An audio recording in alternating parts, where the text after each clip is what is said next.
Grief. It is something that, unfortunately, we must all go through at some point in our lives. As we grow older, so too will the people that we love, and as such, some people will pass on throughout the course of our lives. It is a lesson that I've been reminded of many times throughout my life, most recently when I learned that a friend from my high school passed away tragically young. It was, and still is, a very unfortunate loss of life. A life full of promise and ambition that simply no longer is. It is a loss that I found myself quite upset about and unsure about how to cope with. That was until I reopened the avenue that is gaming. Now, if you're a regular on my channel, you'll know that I play games a lot. It's mostly things like Minecraft, but a good chunk of the time that I have been playing games lately has either been for the sake of uploading or just because I'm with friends.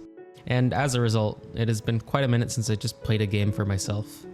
However, following my friend's passing, I found myself just loading up a Minecraft world and wandering around aimlessly, playing with the in-game music on for the first time in literal years. I haven't been able to listen to Minecraft music for probably about 3 years or so, just because it makes me feel really melancholic.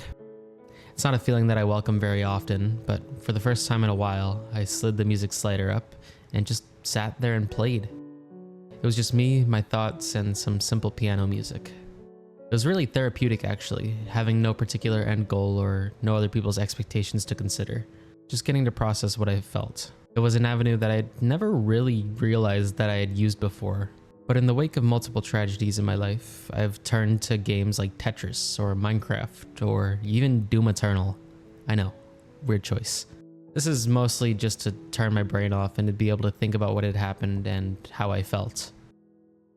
If it's something that you haven't tried already, I would absolutely encourage you to just go into a game that you're familiar with the intent of processing things and feeling however you feel about it. However, I feel that there's quite a bit of stigma around using gaming as a grieving mechanism. I think this is largely in part because gaming is typically associated with kids, joy, or just general youthfulness. But as a result, people tend to look at gaming as a mechanism as if it is a less serious or less valid one. Now, I know that that sort of stigma has lessened over time, but even still, I find that it persists even as of recently, especially on the internet. A pretty recent example of this comes from the channel Love Yourself 4830. This is a channel where a man chronicles his life and experiences in the wake of his daughter's untimely passing. The video that you most likely know him for, if you do know him, or at least the video that I know him from, comes from his series Gaming with Grief. The video is called I Played Amori After Losing My Daughter to... It is, in my opinion, a very introspective video created by a man who not only has a lot of love for his daughter, but also a lot of love for the media that she consumed. In this case, the 2020 indie game Amori. It is an absolutely fantastic video, and one that I would highly recommend giving a watch. However, following the release of this video, I noticed a particular trend, specifically on Twitter and other websites like that, where people took one glance at the video and its title and, for the lack of a better phrase, started giving the guy who runs this channel a lot of shit. People immediately jumped to the conclusion that he was using his daughter's death for views or money or attention or what have you. This is an assumption that can only be made if you simply did not watch the video or did not care to watch the video, and I think it is an assumption that many make simply because it is a man using gaming to express his grief.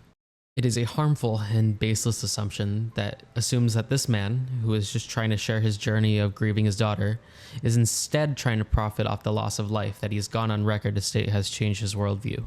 It is an assumption that is made even more baseless and harmful when you take the actual video game Amori into account.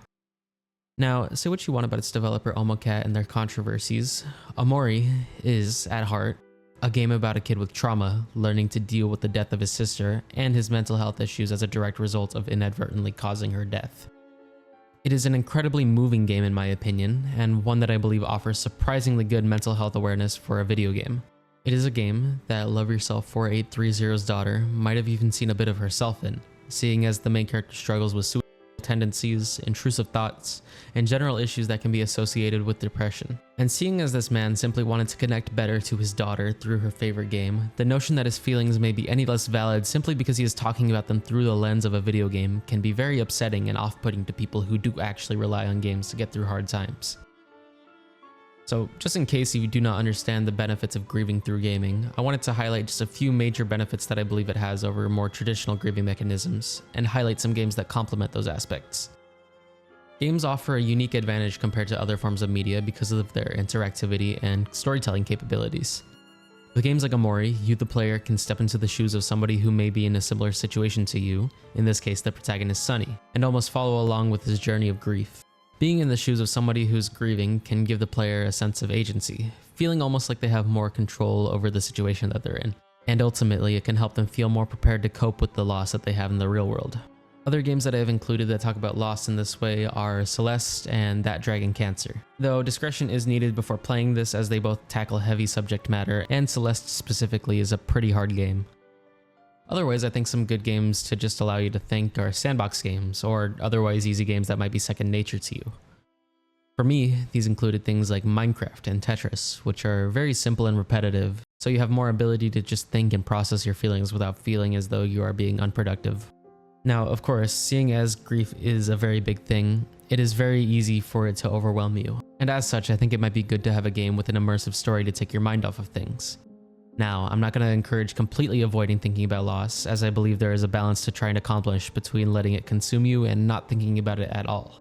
But if you are in desperate need of a distraction, a long story game might be a good, healthy alternative to distracting yourself through more harmful methods. There are a couple games that I would recommend for this purpose, but if I just had to pick one, I would pick Red Dead Redemption 2. It is an incredible game with easily the most captivating story I've ever played, and it offers outlets to not only distract yourself, but it also allows you to take the story at your own pace and offers plenty of more relaxed side content if you need a quieter moment. Games also offer an incredible sense of community that I think cannot be matched anywhere else. Just sitting down and talking about it with your friends over a game that you frequent can be incredibly rejuvenating if you feel like you need to just talk or get something out of your system. Pretty much any multiplayer game will work for this purpose. My choice just happens to be Fortnite. I know that it may be seen as cringe nowadays, but it follows the formula of a simple and repetitive game that just allows you to talk with your friends without the worry of being judged. Plus, in general, it can help to have a more fun-oriented game to lift your spirits, as I found when I was playing with my friends the other day. Now, of course, these are not definitive games that will 100% help you out, and nor are they the only games that can help you out. So if you have any examples of games that you think would help out with the grieving process, make sure to share them in the comments for anybody who's interested. So I hope that this video was helpful in demonstrating why I think gaming is one of the most effective grieving mechanisms that there is, and that I believe that it is something we should encourage others to explore rather than diminishing it as something childish. If, of course, you have any thoughts on the matter, feel free to share them in the comments. I read all of them, and I am quite curious about whether other people share my opinions or not. I would like to once again give a shout out to Love Yourself 4830, as their content has been incredibly helpful and informative about the grieving process, as well as just being really well put together. And of course, if you'd like to support me, feel free to like or subscribe, as it helps me out greatly in my pursuit of content creation, though it is not necessary. We also have a Discord server, which you can find in the description if you want to join our community. I have big plans for it once I get back up and going, but I need people to join that server in order to do them. So if you'd like to be a part of it, just go ahead and join. Anyways, I hope you enjoyed this video, and I hope that you stay safe. Bye-bye.